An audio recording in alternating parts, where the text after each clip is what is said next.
कल हमने रीडिंग की थी हम्द की।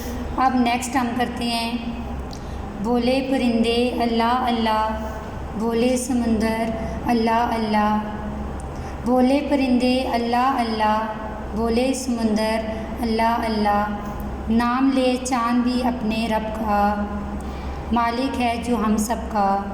नाम ले चाँद भी अपने रब का, मालिक है जो हम सब का। बेटा नीचे देखिए, लिखिए, लिखा हुआ नज़र आ रहा है आपको। इसके नीचे हम आवाज़ अल्फाज लिखने हैं। ये नाम लिखा हुआ है, इसकी हम आवाज़ अल्फाज लिखेंगे। नेक्स्ट फॉर्म, शाम, तमाम, ये हमने बुक वर्क करना है। और इसके नए अल्फाज जो हमने आज रीडिंग की है, इसके नए अल्फाज अंडरलाइन किए हुए हैं, जैसे परिंदे, समंदर, चाँद, अपने रब, मालिक। ये आप लोगों का होमवर्क है। अल्लाह हाफिज़ बच्चों।